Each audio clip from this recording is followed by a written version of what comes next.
Hi, and welcome to another episode of My Life in 75 Square Feet. I'm Bob, and I'm up here way in northern Quebec, a province in Canada. And it's Friday, August the 16th, and it's my birthday. Yeah, look, it's raining out there. This is my first birthday where I'm away from friends and family and I'm all by myself in another country. And this area of Canada is French speaking. And when you go to the supermarket, everything's in French. It was pretty exciting today. Oh no, I'm not telling you how old I am. Well, wait, why don't you tell me how old you are? All right. It's somewhere over 45 years old. Fair enough? Last night, I stayed at a Walmart. I didn't even think I should ask permission. I've never seen this many RVs at a Walmart ever. Check out some of the footage. I wonder if you're allowed to camp out in this Walmart parking lot. You know, maybe not, I don't know. This is the most campers I've ever seen in a Walmart parking lot. Look at this. I've never seen this many campers at Walmart. Look at this. And I'm not making it up. There's the Walmart sign. We got some vans over here. Maybe I should park by them. And there was this country music festival right next door. Oh, the music was so good. You could hear it playing while I was there.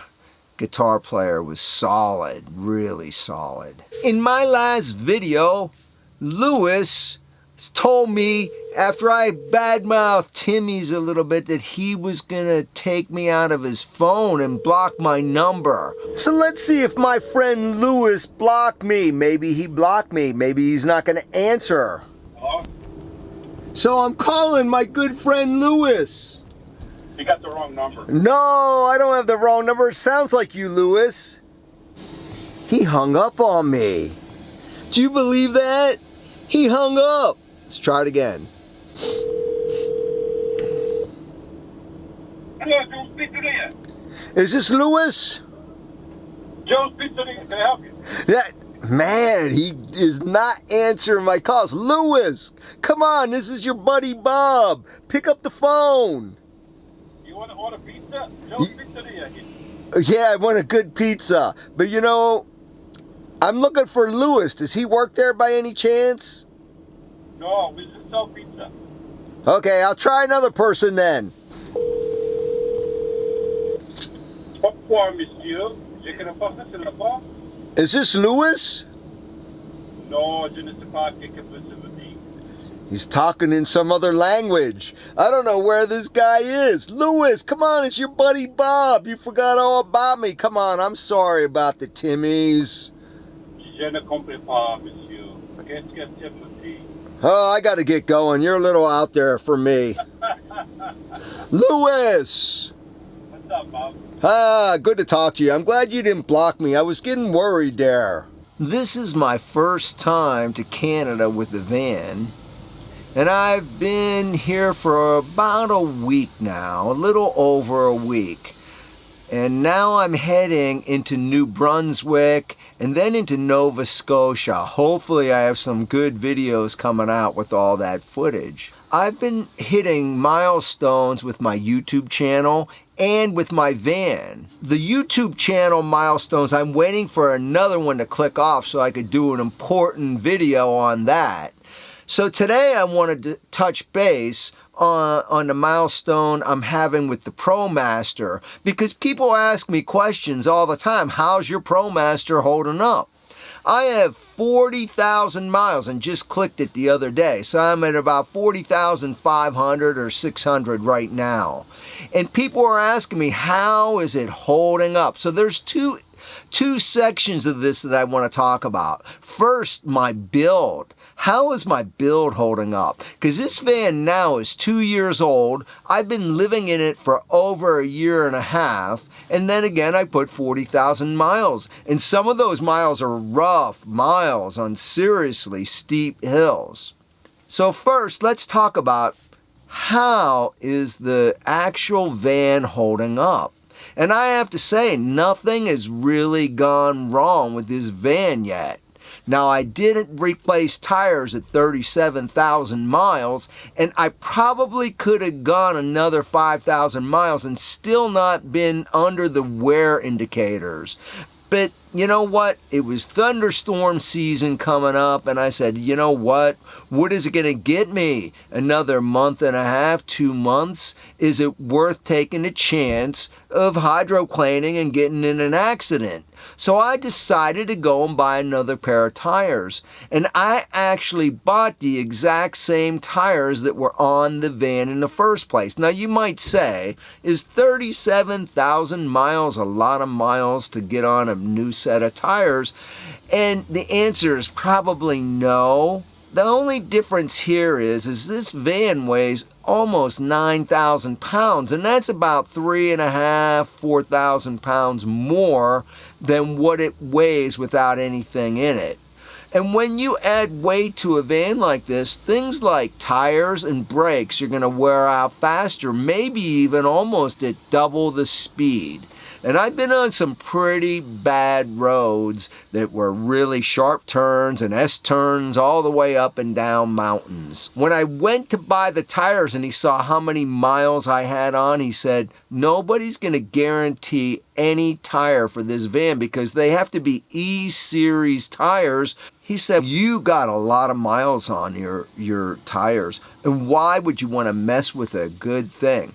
These tires are the least expensive tires that I have. I could sell you more expensive tires, you're probably going to get about the same mileage. So I paid $139 per tire. That's installed and balanced. Plus I had to pay tax. So it ended up around $600 for everything. That's pretty good for 4 tires. Think about that. Your SUV tires are more than that. And you couldn't put regular SUV tires on this van because they are not Series E tires. My brakes are still good and nothing has really gone wrong. And I did a video that I keep getting asked questions about headlight problems. Now, that headlight problem was probably due to me because I replaced my headlights and I probably didn't get one in the socket correctly. And like a couple days before, there was a bomb that went off under my van, and I have a feeling it shook that thing loose. Now, I have 2 videos, one on the headlight problems and one on the bomb. So you could go back and you could look at those and determine. Other than that, I've had nothing go wrong. Not a turn signal, not a headlight, not a brake light. Nothing went wrong with this van. Oh, one exception. I had a battery that had to get replaced. Now, I have a Sterling battery-to-battery charger. So it hooks my starter battery into my house batteries that I use with solar power. And it's another way that I use to charge my batteries. Now, this solar charger, it's made by a company called Sterling, has a problem, and Lewis and I both have had this exact same problem. And what happens is, if my batteries are about 92, 93% or less, when I shut off the engine, it will draw about 20 amps from my starter battery to charge my house batteries. Now, everybody should know that your starter battery is not a deep cycle battery. It's made to give a lot of amps for a real short period of time. So if you're drawing that many amps for like 3 to 5 minutes, probably once a day, you're gonna start beating up that battery. And that's what happened. I was shocked that when I went to the dealer in Salt Lake City, Utah, that they even considered giving me a new battery. They ran a 2-hour test and said, yep, the battery was bad, gave me a brand new battery. It was obvious that I was sucking off that battery to go to my house batteries. Never one question. So that's 1 point up for Chrysler. I keep up with my maintenance, which is basically only oil changes, and I do that every 5,000 miles. Since I'm using synthetic oil, I could probably go 7,500 miles, but I do it every 5,000 miles. Every now and then I miss it by 500 miles or something. Just depends on what's happening. So basically, the van has been perfect, and Chrysler is good for 40,000 miles. Don't know what's going to happen in the future, but I'm keeping a positive attitude towards this. My build is another subject, and it has held up perfectly. And I've been on some bumpy roads that I should have never had this van on in the first place. Nothing has gone wrong. Not a light has blown out. Nothing. My solar system is working perfectly. Everything in this van has been perfect. I know that when I came up with the idea of how to put these cabinets in, I knew I came up with a really good idea. I highly recommend, if you're going to build a van, even though my videos aren't the best, please take a look at my van build videos. And you know what? I'm always available. You send me an email or you send me a message, I'll get back to you and I'll help you build your van. I might not be able to come right to there and do the actual work, but I will help you. Now, are there a couple things I would do differently? Sure. My solar power is hardly even used. And that's because I listen to professionals in the field of this, and I listen to what they said. My batteries very seldom go under 90%. And many days, and today was a rainy day, by 12 o'clock I was at 100%.